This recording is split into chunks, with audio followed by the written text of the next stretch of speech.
Hit record. Welcome to everyone who is joining us live or watching this later. We are going to get started and be mindful of your time. I'm very excited tonight to have with us Erin Brown. She is a certified rehabilitation counselor, and she's going to help us understand things we need to consider for our students who are of transition age, and she'll explain more about what that means. Before I kick it over to Erin, some of you probably know me already. If you don't, I'm Erica. I'm a mom on a mission to help other parents access the information, the resources, the support they need to just navigate everything that comes with parenting a typically developing child, but especially now that I know about my son's diagnoses, a child with delays, differences, disabilities, and this transition kind of snuck up on me. He just turned 14, actually like a week ago, my son. So this is a very timely meeting. I met Erin, and in talking with her, I realized I didn't know anything about what I need to know about transition planning. And I'm sure if that's how I feel, some of you probably feel the same way. So we're all excited to learn from Erin tonight. If you have questions, feel free to put them in the chat. We're going to be checking there just to make sure we get to everybody. And without further ado, I'll turn it over to you, Erin. Thank you, Erica. Like Erica said, tonight I want to talk about the 5 essential considerations that I think are some of the most important things for us to be thinking about before your child or loved one is transitioning from high school onto either employment or post-secondary education programs. And before we get started, I just want to mention that you could probably ask 100 different educators, 100 different people in this profession, what would you think are the 5 most important things? And everybody would probably give different answers. So these are some of the things that I just wanted to highlight, but they're not end all and be all. And there are things that you may have already been working on with your student or with your child. I don't know if there's going to be people watching this who are teachers or just parents, but we're going to be talking about 5 of them tonight. But before we get started, I wanted to introduce myself. Like Erica said, my name is Erin Brown. I'm a certified rehabilitation counselor. And when most people hear rehabilitation counselor, they don't necessarily know what that means. And my master's degree is in counseling. So your typical counseling degree program. However, the focus is on working with individuals with disabilities and trying to make sure and figure out the best way where they can be successful in employment. So during my career, I've worked with all different types of individuals and disabilities, everything from mental health and addiction to cognitive disabilities, physical disabilities, autism, anything that can, different medical diagnoses, and lots of different job goals within that. Everything from working with dentists to working with individuals who are still figuring out if employment is even going to be their goal. I got my master's degree from Penn State University. And prior to that, I went to James Madison University, where I studied psychology and special education. But I worked with the Office of Vocational Rehabilitation for 13 years. For those of you who are not familiar with vocational rehabilitation services, it is a state program. However, it's federally funded. So every state in America is required to have vocational rehabilitation services. Every state has a different name for it. So in Pennsylvania, we call it OVR. In New Jersey, they call it DVR. In New York, it's part of VESID, which is actually the Department of Education's program. And so it's a wonderful agency that their purpose is actually assisting individuals with disabilities in obtaining, maintaining, and advancing in employment. When it comes to transition age students, in the state of Pennsylvania, you can't open a case with OVR until the final 2 years of school. However, whenever I speak with anybody who has a child with a disability who's of high school age or even adults, because OVR works with individuals as long as you are cleared to work. I had a client once who She had driving services that she needed to be able to maintain her vehicle. She was in her 80s and she wanted to continue working, and it was an important goal for her. Um, I think it's a very important agency to get connected with for services, and we'll kind of talk about it more throughout my presentation.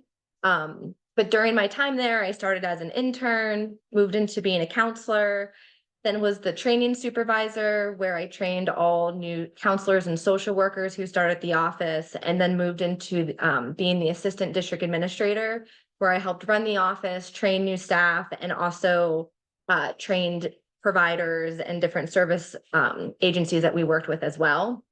But last February, I stepped down from my position so I could stay home with my youngest son.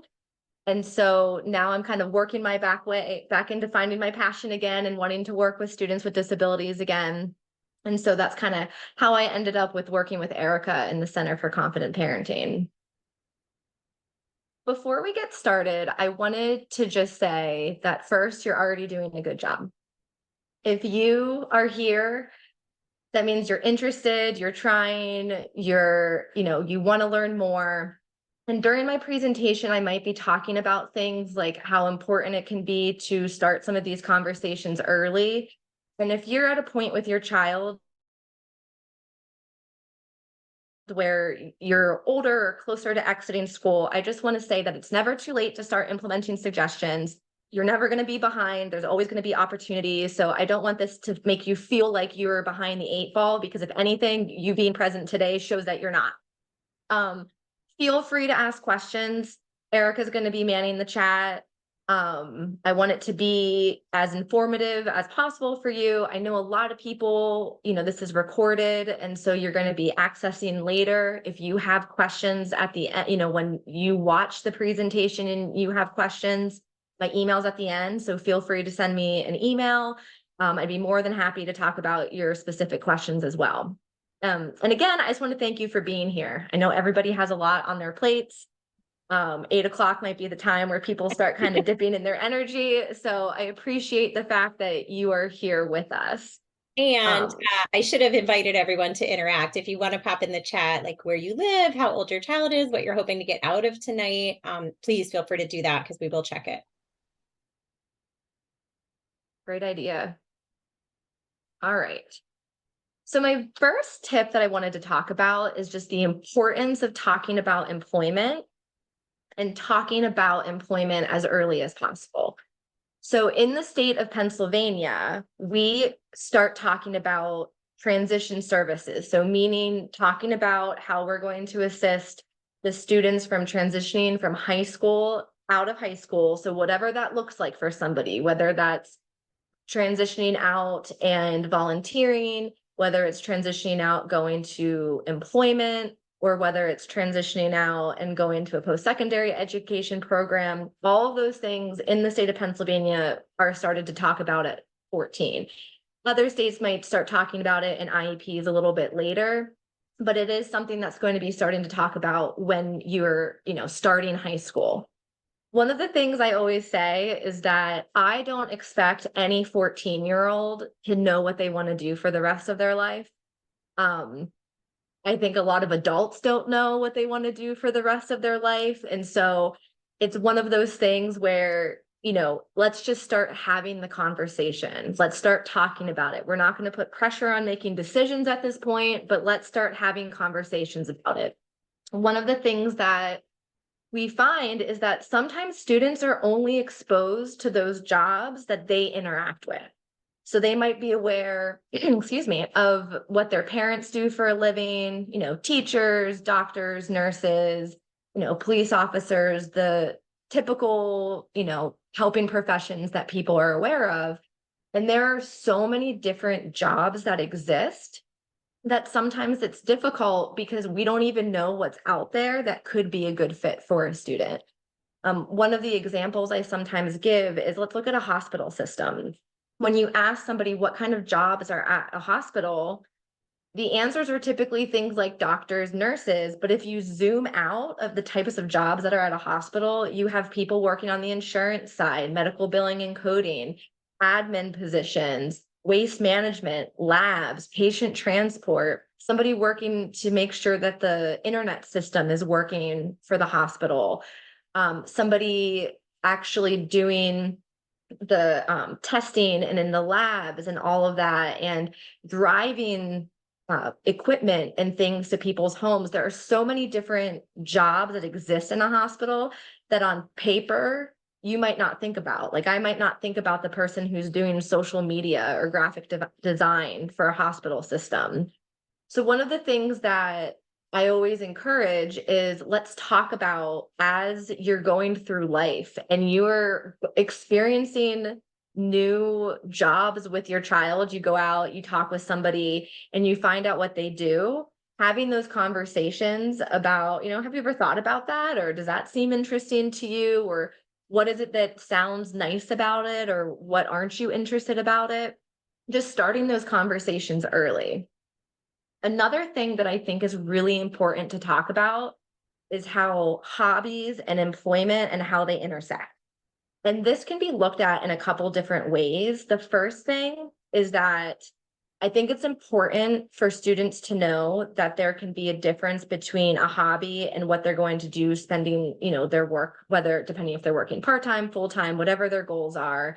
It's really important for adults to have hobbies or things outside of employment. I think it can be really difficult to have a work-life balance sometimes. And so knowing that it's good to still have those things that you really enjoy, and also knowing that just because something's a hobby doesn't necessarily mean that it's going to automatically equate into a job. For some people, it does. There are the people who love basketball and make it to the NBA, and there are people who really enjoy video games and they become video game designers. So I don't want it to come across that people shouldn't seek out those things if it's something that is realistic and feels like a tangible goal for them. But I think it's also really good to kind of look at those hobbies and figure out what are the things that you like about them and how can we piece that out and carry it over into an employment goal.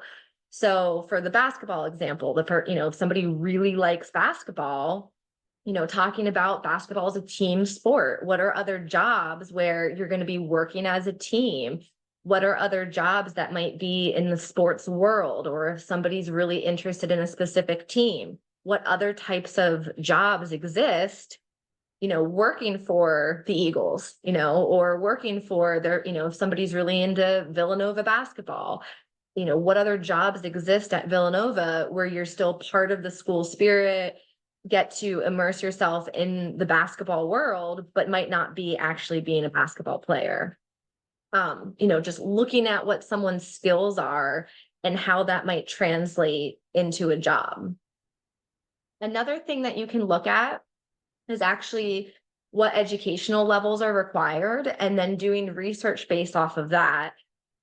Some students that I work with, feel really overwhelmed by the idea of going, getting master's degrees, or, I'm interested in law, but the idea of having to take out 6 or 7 years of student loans feels really overwhelming to me.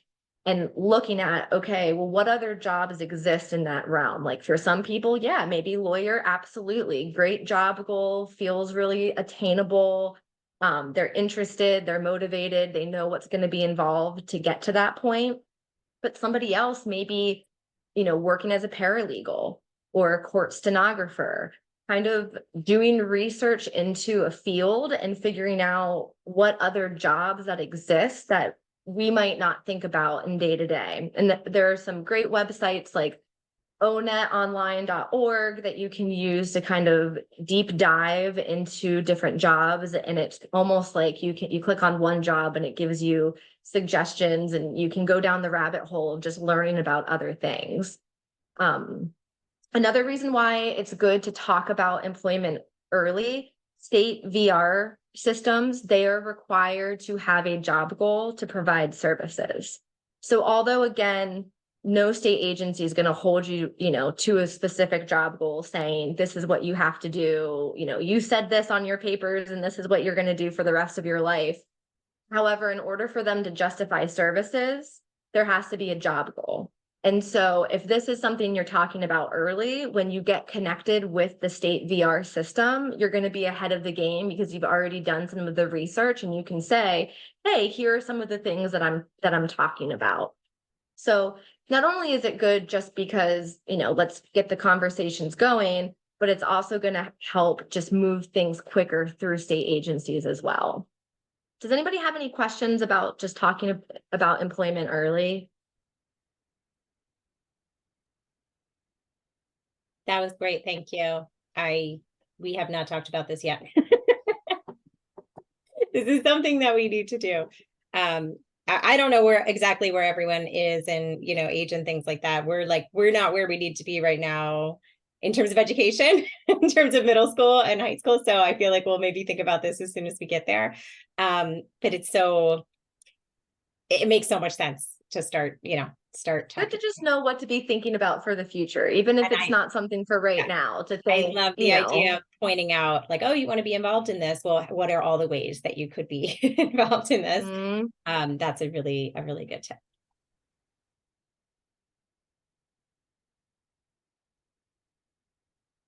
all right. So I'm going to go to the next one.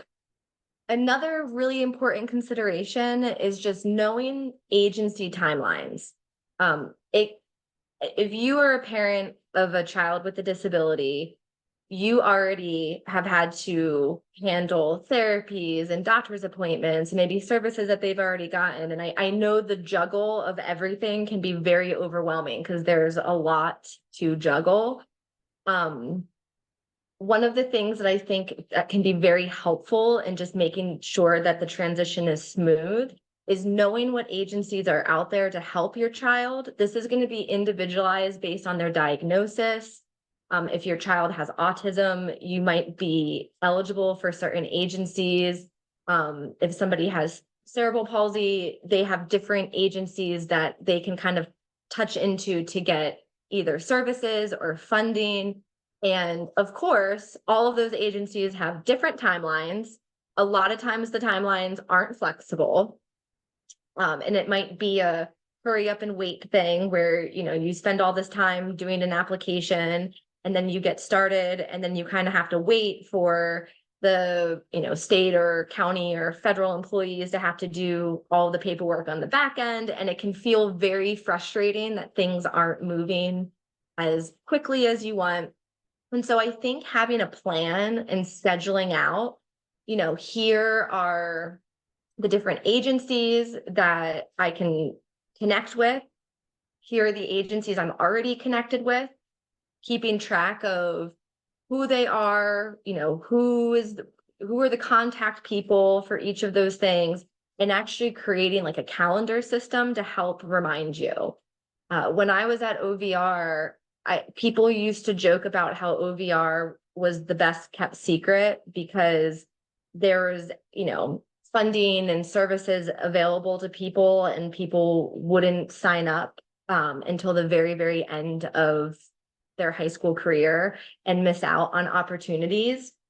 But on the flip side, you can't apply too early. And there are other funding streams where you can get on waiting lists very, very early. And so it can be very overwhelming to kind of balance all of that. So having an actual spreadsheet or timeline where you have all of that organized, and, I finally gave up my paper calendar in 2020 when we went remote. But I used to be a pen and paper calendar person. And now I am so integrated into online calendars and being able to use reminders in the future where, like, a year from now, it's so nice having those recurring reminders, but setting up reminders now for, hey, let's have our Google Calendar remind us that we should apply for this agency in 2 years from now or something like that. So again, it kind of depends on the student and their age and what their disabilities are, what agencies are going to be appropriate, but there are so many different ones that you can tap into with, like, the Office of Long-Term Living for things, and OVR and ODP, Bureau of Autism Services. Like, there's just so many great things. And sometimes I think it's just making sure that everybody is connected and working together. Do you have any questions about agency timelines? And also feel free to unmute if that's easier for you, if you don't want to type in or tell Erica to unmute. Yeah, I know. I'm trying. I'm like worried my son's gonna make some noise in the background, but I can unmute occasionally. Um, no, I think that's great. I love paper too. I was gonna say that, but I'm trying to be more technologically savvy. That's a great idea to not let some of the timelines, get away from you. And Jamie did say in the chat, hi Jamie, that she has a 19-year-old senior and they are just finally getting a really good gap year plan. But high school's been pretty rocky. And she did say she has a private transition specialist and a responsive OVR counselor, but the counselor has been stymied by agency and staffing issues, which is what you and I were talking about, that like, it's great that they're an option. We'll talk a little bit later probably about why it isn't always the only option or the best, or you might need to, to supplement it. But yeah, so she kind of chimed in there, and there's more from her comments. I'll read Yeah, sorry. No, No, go. thank you, Jamie. I just want to say, like, I just want to say, like, to Erica, just thinking about when, my kid was 14, and that was like, before COVID and before Right. everything, like before the wheels were sort of coming off with like our brick and mortar schools, like, but I think one of the things that uh is challenging is that, like, this is, I think, for more districts than not, like, the weakest link. Yeah.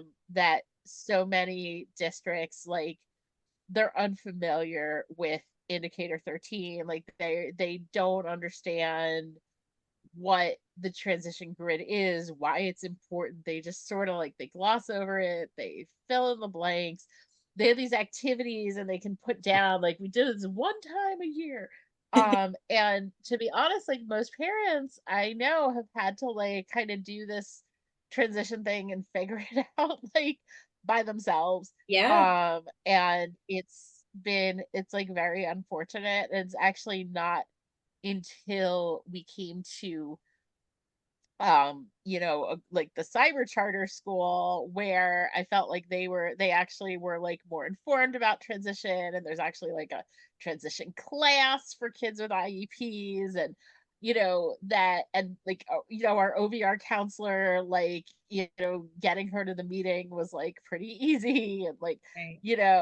but it just, I would just warn people not to get too, like, worried at this point at 14, because, like, your kid, like mine, could realize, at the last minute, that even though everyone kept writing, about they're going to go to college, because that way the district doesn't have to, like, think about paying for that, or, that, like, your kid might not be ready to do that right away, or there might, things can change. So just Yeah. trying to focus in on what are the transition activities that are listed there, that they are supposed to change from year to year, and, like, what would be the most important activities to be on there. Yeah. And, like, I know, for, like, one thing I would say to people who, especially if they have their kids in, like, a brick and mortar public school, is you want to see if you can get your kid into the early reach monthly, that's, like, to me, like, the first step, and then you're, like, kind of in the door with OVR a little early. Yeah. Like, so I don't know, Erin, like, I don't know if that was something you were going to discuss, but Yeah, no, absolutely. What county do yeah, you live in, Jamie? in Montgomery County. Okay. Mhm. Well, and You it work with sounds like, as with Allison? most things, we shouldn't rely on the school to Yes, do and this I for us. love Allison. I think Allison is great. I just think the system, it's just so challenging right now, because there's just Absolutely. the staffing shortages with agencies. It's no joke. Mhm. It's Oh, huge. It's a absolutely. huge problem. No, Yeah. everything you said is so true. The school districts also are being, just like a lot of places, they're being asked to include so many things and deal with standardized testing and all of this stuff. And there's only so many hours in the day. And it Yeah. can be tough because we look at these things as such important skill sets that students need. And some schools are doing a better job of being able to integrate it. Jamie mentioned early reach. Early reach is through OVR. There's social workers who can go into the schools and actually do like monthly type programs. As Jamie said, staffing, that's one of the hurdles of OVR. It's excellent agency, excellent counselors, excellent staff, but there might be one social worker assigned for an entire county or one counselor assigned for an entire county. So I'll touch kind of into that a little bit later, but yes, absolutely.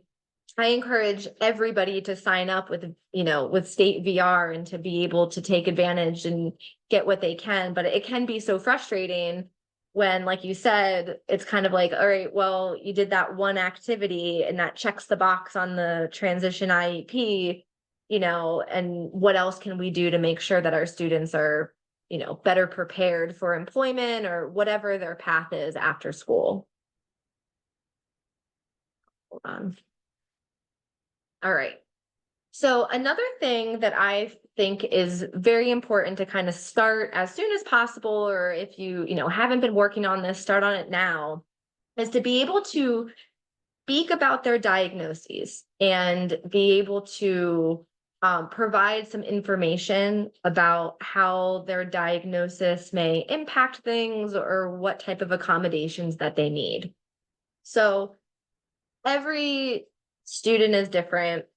We have some students who, prefer identity first language where they say like, I'm disabled, I'm autistic. So we have some students who prefer person first language.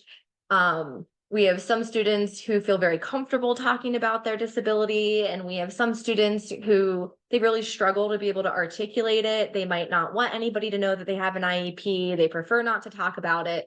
And there is no right or wrong way to handle any of this. However, I do think that it's something that's very important to kind of start working on those skills when we can. An easy way to start doing that is to make sure that your child is participating in their IEP. Sometimes students opt to not be part of it. Sometimes they're there, and I've participated in IEPs where it's kind of uncomfortable because it feels like everybody around the table is talking about them, like they're not sitting right there. And the questions are going to mom and dad, but not necessarily the student. And it kind of feels like everybody's talking around them when they're part of the meeting. So I think a way to start practicing advocacy is having them participate in it, whether it's, first just being there. Then maybe let's come up with some questions for them to ask. What are some things that they're interested in knowing about their IEP? Or saying, if you have questions, can you direct them towards me? This IEP is about me and my education plan, and to kind of start that process.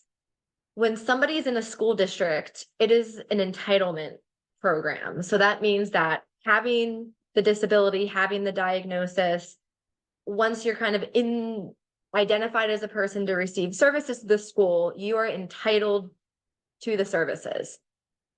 Once you exit high school, sometimes programs are eligibility based, and based off of that, your child may have to speak more about how their disability and how their diagnosis impacts them in order to be eligible for those services.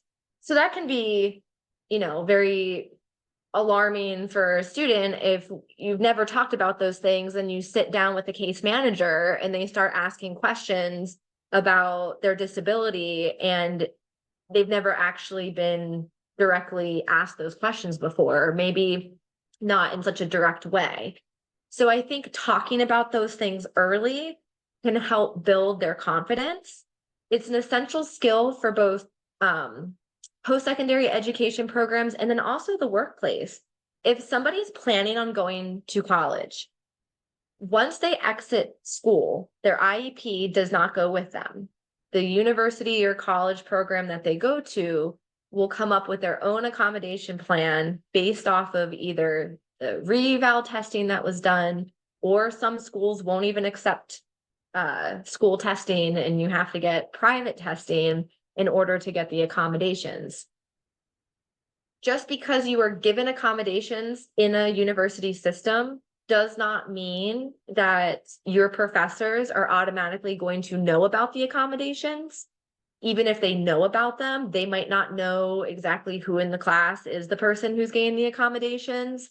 And so we want to empower those students who are planning on going to college to be able to know, okay, you're going to have to get yourself set up with the Office of Accessibility or whatever it's called at their school. You might have to go up to your professor and introduce yourself and be able to talk about what your accommodations are, what has been approved to your professor.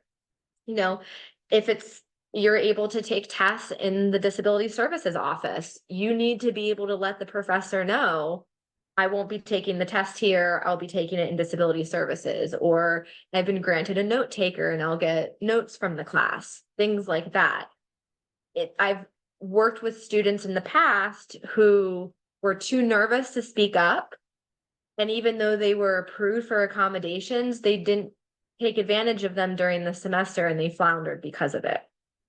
Not only that, whether or not you go to college, or if you go to college and then the workforce or directly to the workforce, if a person might need reasonable accommodations on the workplace, that's also something that they're going to have to be able to talk about and be able to say, this is what I need.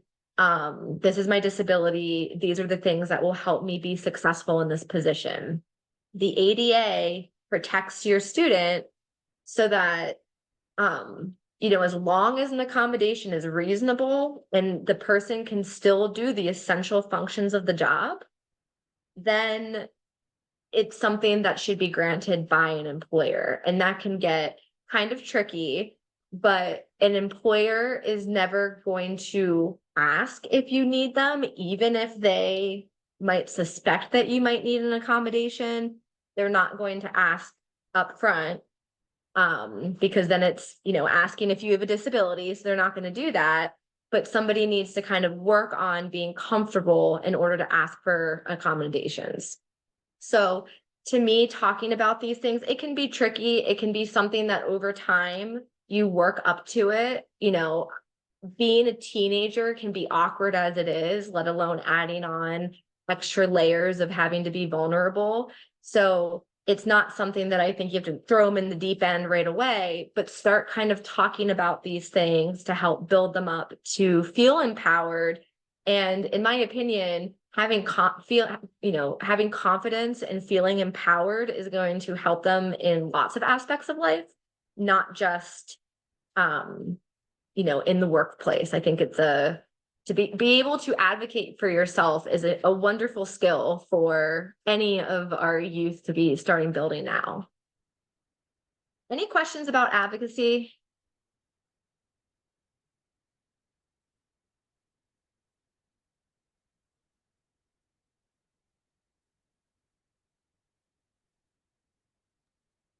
No question. I just wanted to say it's so hard. It's so hard for my kid. And yeah, so important. Being 14, 15, 16, like all those ages, like you couldn't pay me to go back to be a 15-year-old in general, let alone, For sure. any added barriers. So, confidence building in general can be so beneficial. Yeah. And I think it'll take a long time. So if there's anything we would need to work on right now, it's probably this. I just want to put a suggestion out there for you, Erica. One of the things that we've always done with Julian is make sure that one of his IEP goals in some way addresses self-advocacy. Like it could have been like we had a communication goal at one point about him being able to like ask peers or like asking people for help if he was like missing something, like things like that. Like I would say you like try to like find ways to get some of that like kind of in there in the IEP, even like in other ways. Just a way to like kind of think about it. That's a great tip. No, that's great. I like the idea of just having small chunks of like, here's a very tangible, small way of being able to practice advocacy. Like you said, asking your fellow classmates for if you forget a homework assignment or what the assignment is, ask the other people in your class, things like that. Okay, so another thing that I think is super important for everybody in life is to improve soft skills. So what are soft skills? We kind of mentioned about it before when we were talking about, working on soft skills in the school. You mentioned sometimes the schools will kind of check off, we did a soft skill, training. Basically in employment, you have a job that you have your specific, detailed, these are the things that I do at my job. So as, a computer programmer, these are the things that I do that are related to computer programming. However, in order to be successful at work, you also a lot of times have to work on the soft skills, which are the things that can be difficult for our teenagers, especially our neurodivergent teenagers, of working with things like, hygiene, dressing appropriately, professional communication, being comfortable in job interviews, taking feedback, all of the confidence is considered a soft skill, like all of these things that can be difficult, that can really make or break employment in the future.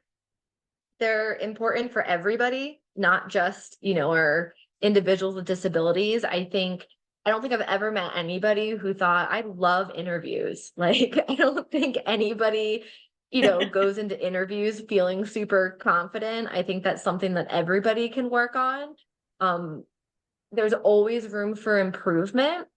And I think one of the things that I've had to kind of change my lens on too is also making sure that the soft skills that we're talking about, that it's keeping up with societal trends like social media, where the TikTok videos that are getting the views are the people who are recording the funny thing that happened at work, or let me record the funny skit with my coworker and put it on the internet and my boss sees it and now I'm getting fired. And like, that's something that 10 years ago, I wouldn't be having a conversation with the student that I was working with about TikTok and about, what are the things, social media wise, being literate in making sure that what you're putting on the internet makes sense and is appropriate, and the trail of the internet and all of that. Even simple things like, I always use this as an example because I am a person that I could set 6 alarms and I could sleep through all of them. Like, I could just be a deep sleeper.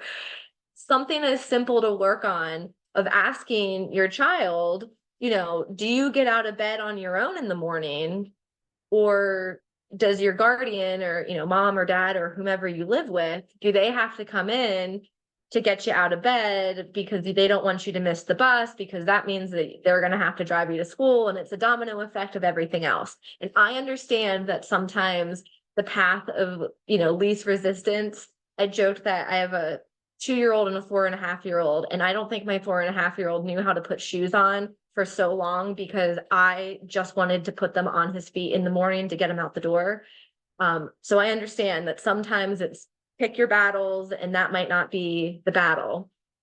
But talking with your child about, what, maybe one of the goals for our semester is going to be you working on setting an alarm and getting out of bed so that we can practice for when you want to be independent, getting out of bed and not needing somebody, to assist with that. Those types of things. Other soft skills, like we talked about, interviewing skills, even resume type stuff. We have to have conversations about, wearing things to work, what's appropriate, what's not. Sometimes that's dependent on the job. Sometimes it's dependent on the actual location or what the actual, job is, what it requires. It might require, you shouldn't be wearing jewelry and things like that because you're working as a mechanic and you don't want to get, things stuck in there's so many different things to kind of consider. So I do think that this is one of those areas that you could spend hours and hours and hours working on these things, and there's just not the time in the day at school to be able to fit everything that you could learn about soft skills during their high school time period. I just wanted to mention something else. I don't know if this is about soft skills exactly, but I think for autistic people, because they have trouble with context differences, one of the things that I found was my son, there was like a lot of emphasis on learning things about like the resume and the interview and all that stuff. And then when he went to like apply for summer jobs, he was completely unprepared for how informal things were. And like that the context was actually completely different. Yeah. And so that's another thing too, is I think just like kind of understanding the situation and differences in that situation and how that can like look um in the situation is just something else to just kind of No, think that's a about too. great point. And also, I think things have evolved so much. I mean, even when I started working as a counselor, nobody wore jeans, everybody, dressed pretty formally. And as time went on, it seems like it kind of shifted more to a little bit more casual. I think my husband and I always joke about this, that I think in general, business casual has shifted a little bit. And I also think that it depends. I've heard that, Lila could tell us, being on the West Coast business casual and East Coast business casual may not be the same thing. And so also, like you said, knowing what the context is and the place and what's going to be the expectation, and maybe learning to ask those questions, because you're right, you go in with a resume and somebody who's, just trying to find a summer worker might be like, I don't need your resume. Like, are you, legally able to work, and will you, we just need anybody right now. People are desperate for workers. And so sometimes people don't care about the formality of it. And so it is so true. Lila raised her hand. Go ahead, Lila. Hi, yes. Oh yeah, our business casual, forget it now. It's like jeans and a t-shirt. I can't even. But I was gonna say you could do a whole nother webinar on how to be non-ableist, neurodiverse affirming, and also teach these quote unquote soft skills. Because for me, what I keep like bumping up against is like really when you're talking about soft skills for autistic people, you're talking about masking, which is not really the way you can live your life working all day long. So there's a lot of like nuance and stuff that I kind of am really interested to find out more about. No, that's such a good point. And that kind of goes back also to some of the advocacy things, of being able to talk with your employer about some of that stuff as well. I've gotten feedback before where with autistic clients who may struggle, in the social interactions at work, they might struggle with, the things that aren't part of the actual workday, but maybe the interactions with the supervisor or the interactions with the coworkers, or kind of trying to blend into that part as well, and figuring out, okay, well, I wasn't trying to be offensive. This is just my communication style, or I'm not picking up on the subtle joke that you're making, that isn't something that I registered and now I'm offended. So you're so right, because it's so true. And it depends on the employer, because it's so difficult, because you're right. You want people to be authentic. But then also on the flip side, one of the things that we run into is when we're talking to employers, trying to educate them as well, because they have in their mind, this is what the worker is going to be like. And sometimes it's hard because we're trying to kind of fit into their box, but we're also kind of at their beck and call, because they're the ones who are setting the rules and giving the paycheck. And so it can definitely be a challenging thing to kind of move through. No easy answers, right? It's all a challenge. Was there something else in the chat? Am I missing another? So Kathy's joining us, and she's actually, I believe she said she's 61 years old, but she just got her diagnosis of autism. So she's still like sort of just figuring everything out and wondering how to connect in her county, which is Chester County, with maybe other adults in the same position. And she's having to rethink her employment because when they make changes there, she can't really deal with the restructuring. Okay. Yeah. And she's not ready to retire at 61. That's right. Hello, There ladies. she is. Hi. Hi, Kathy. I love that. Hello, Erin. Thank you. If you I haven't mean- connected with, oh, go ahead. Sorry, Kathy, go I'm ahead. sorry. I don't mean to change the whole course of this conversation. I can't get enough knowledge right now about all this. No, that's one of the things I definitely recommend is getting connected with OVR. Chester County, is covered by Norristown's office. Right. The Norristown office covers the 4 counties around. So I definitely recommend that. I'll have to go back. I wonder, that's a great question about how to get connected with other adults, see if there's any support groups or things like that. Let me look into that for you, Kathy, and see if I can find anything specifically, that matches that. I appreciate that very much, Erin. I have reached out to OVR since last summer, and my counselor is very good, but I just haven't heard much. And apparently I have to be totally unemployed in order for them to really step up to the plate and find me something. Mm. I took Yeah, I took 2 leaves of disability in the last year because I can't handle the stress since my mental breakdown, and I'm a new person now. And I just, I'm so afraid of being totally unemployed. Mm. Yeah, no, absolutely. Yeah, it's the thing that, like I said, OVR is such a wonderful organization, but they're also just held to large caseloads and vacancies and all of that. And so it is a struggle, for the staff to be able to provide the individualized service that they want to give and what people want to receive. But let me do some digging for you, Kathy. I know we'll have your email from signing up, and let me do some digging and I will see what I can find for you. Thank you so much. That's very kind. Of course.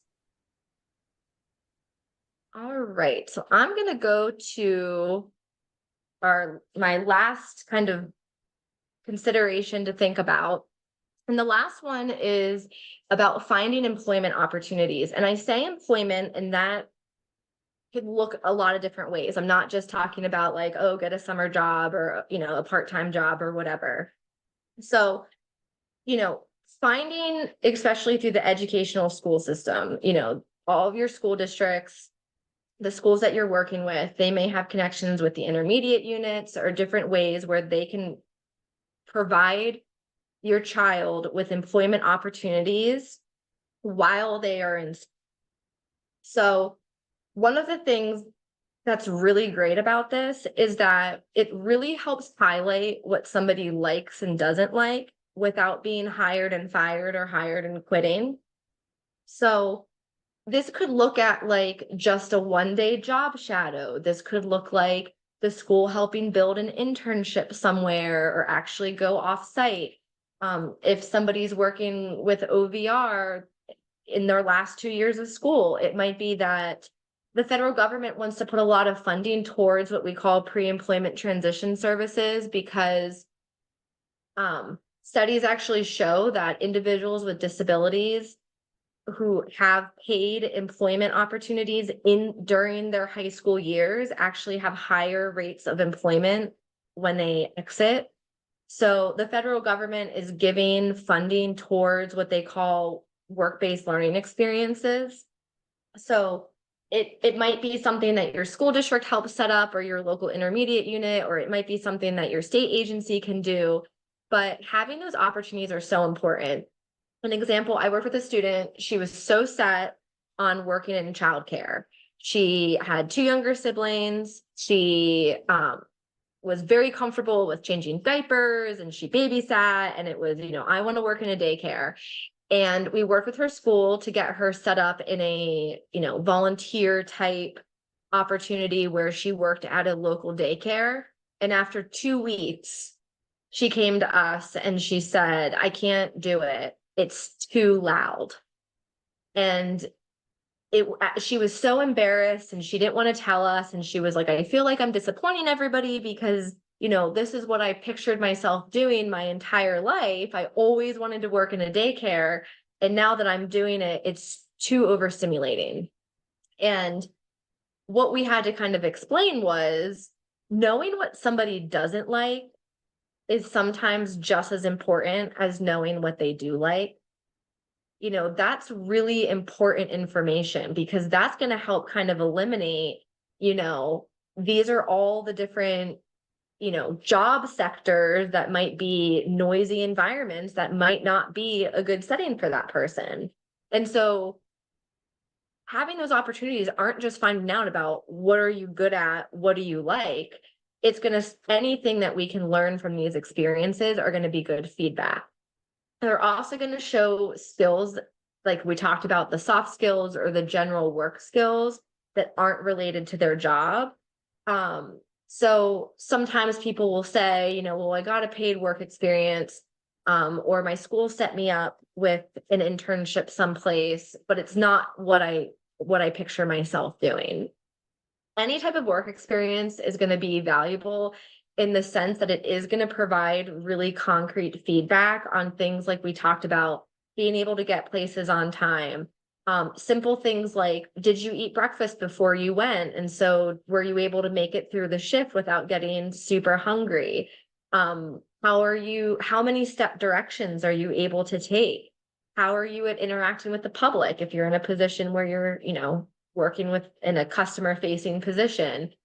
How did the person do interacting with their coworkers, with their supervisor?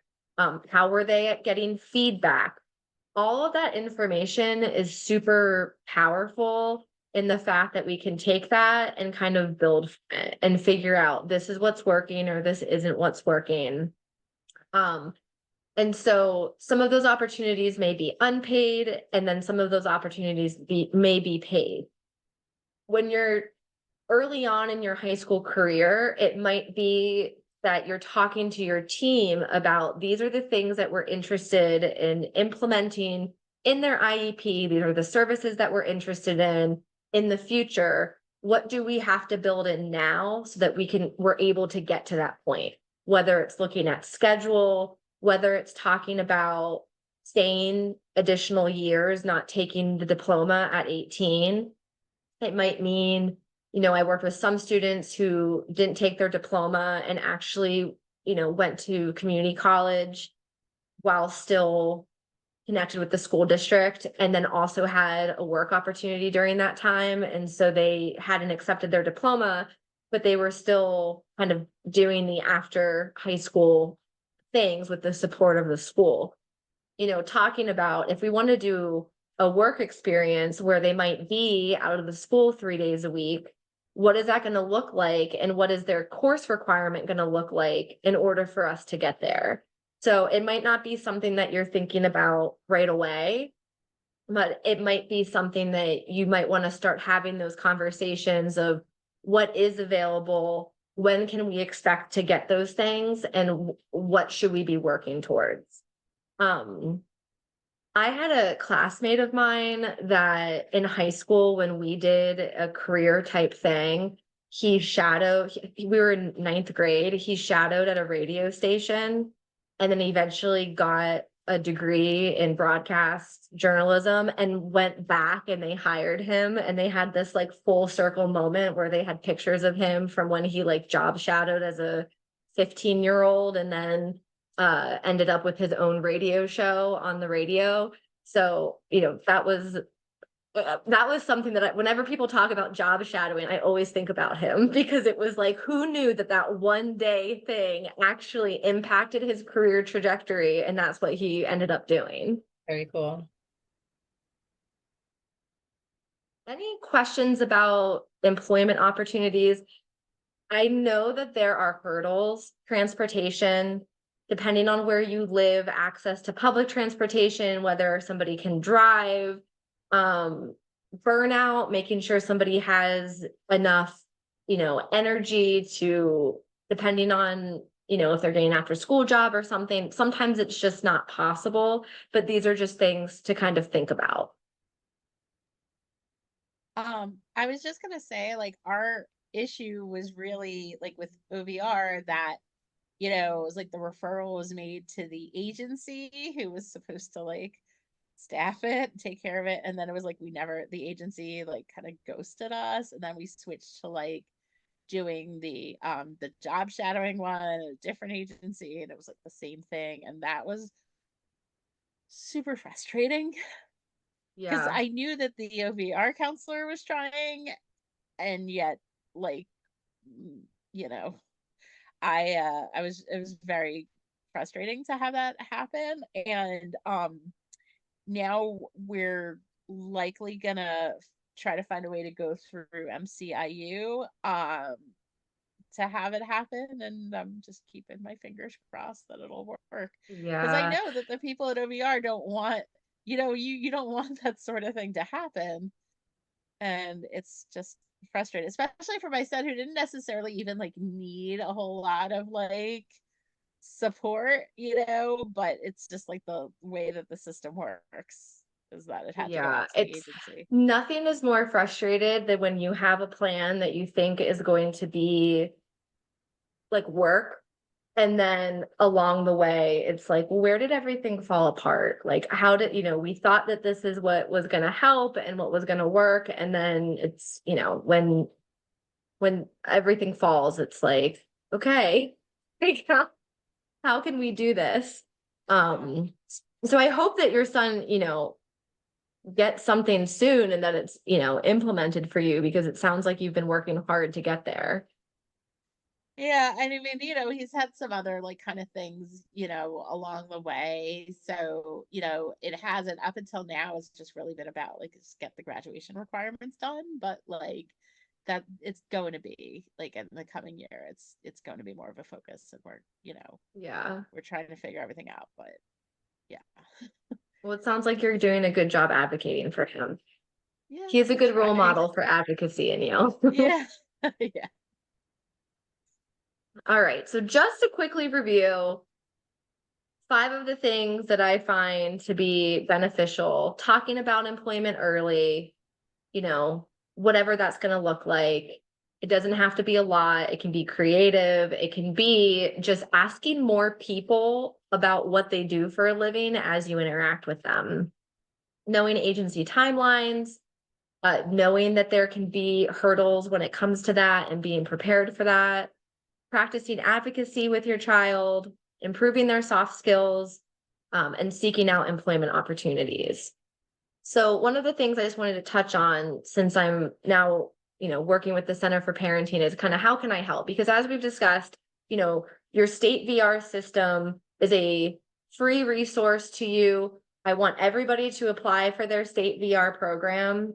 Any parent that I talk to or person with a disability who is interested in employment, I say you should get connected with your state VR.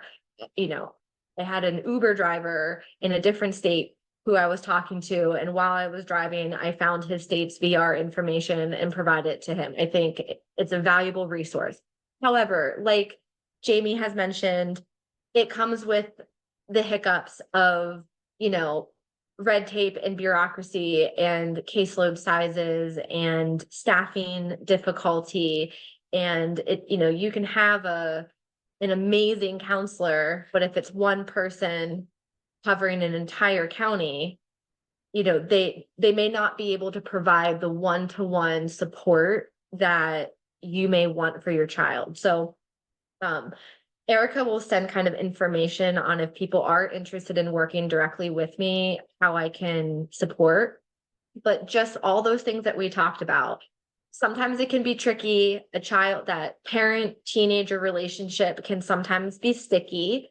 And so sometimes it's easier to hear things from an outside neutral person versus having mom or dad talk to you about your job goals and what you want to do and all of this stuff. Sometimes having somebody else do it is a little bit easier. So I can assist with job goal research, interest inventories, talking about strengths, weaknesses, looking at workforce statistics. This is the type of job you're interested in. This is how many jobs there are in our area or your area that have that. What would that look like? Educational requirements, all of that.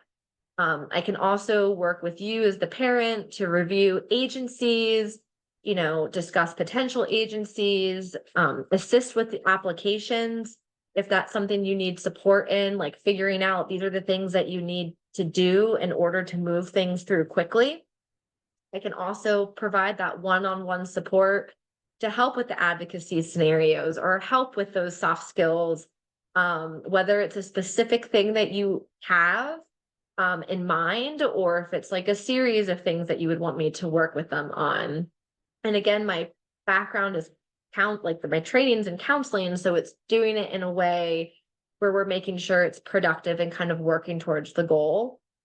And then also assisting with, let's talk about what type of paid or unpaid opportunities can be in the educational setting. Let's brainstorm together so that I can help you, go to your school district and say, these are the things that we would love to do.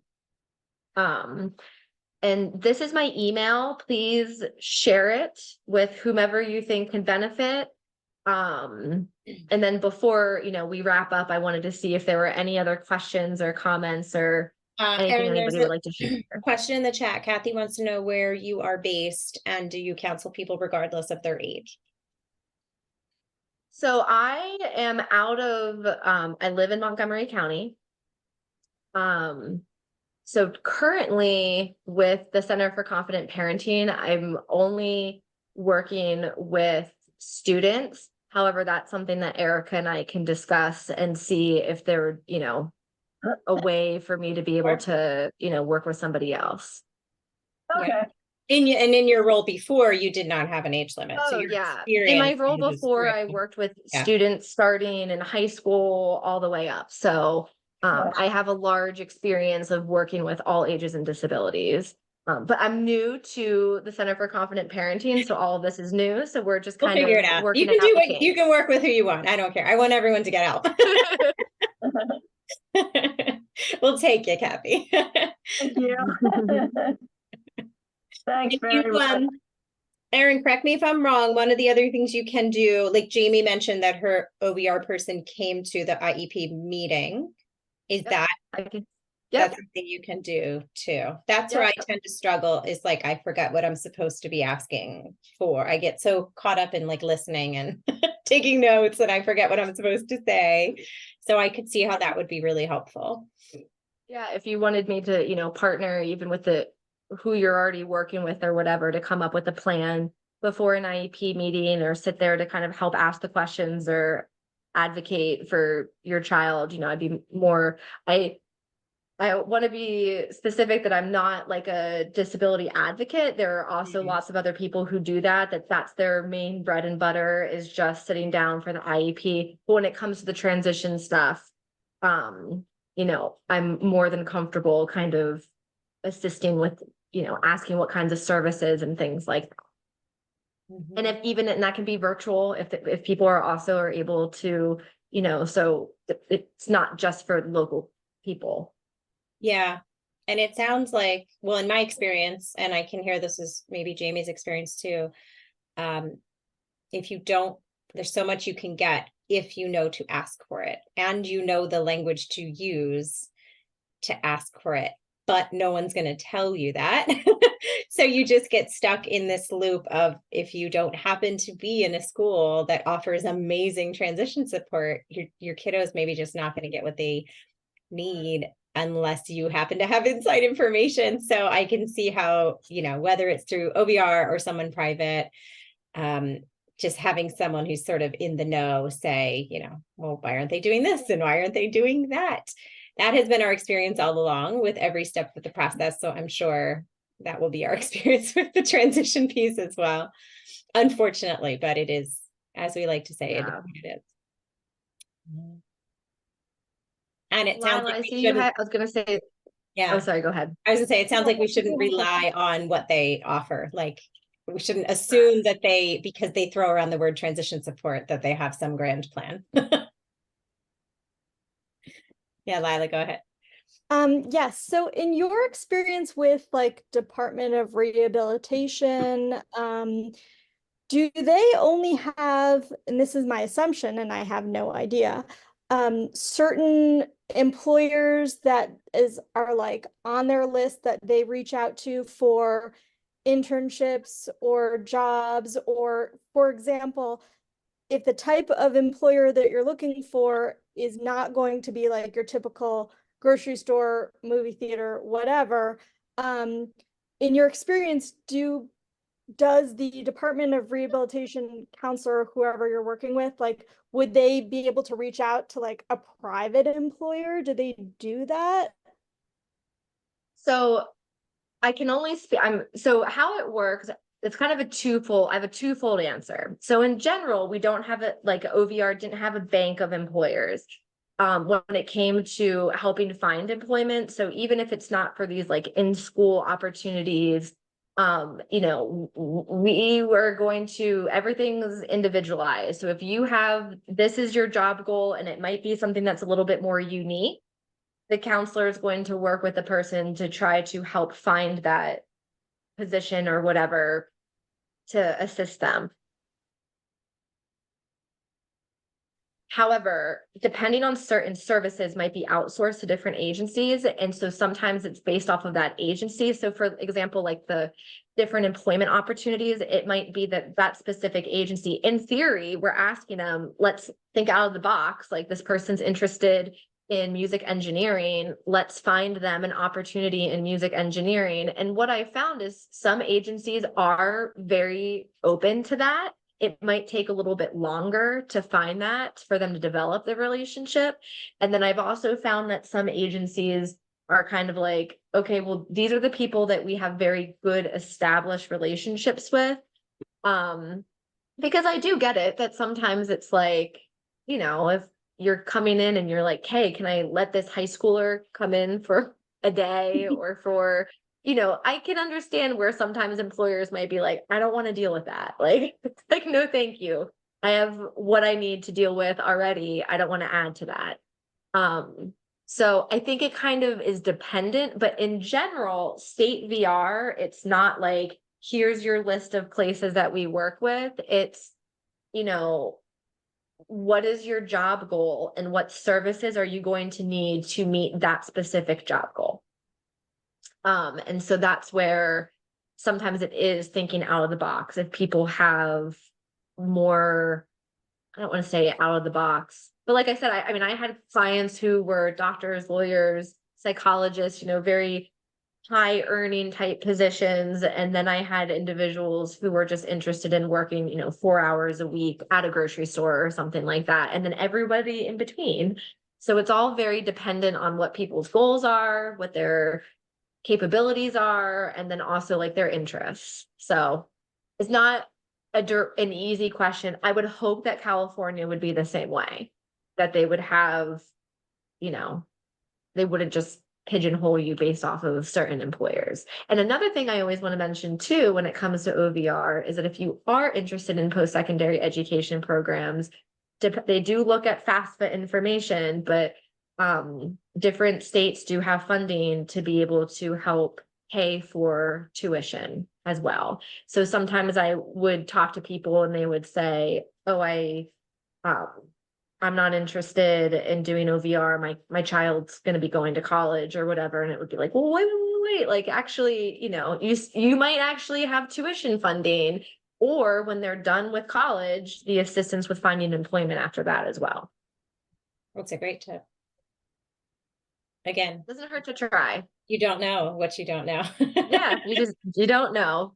Well, that is definitely a lot of food for thought. Layla said, thank you. That was great info. I want to give everybody one more chance to shout out with a question or pop a question in the chat. I always feel like these things we could talk for hours, but I do want to be mindful of everyone's time.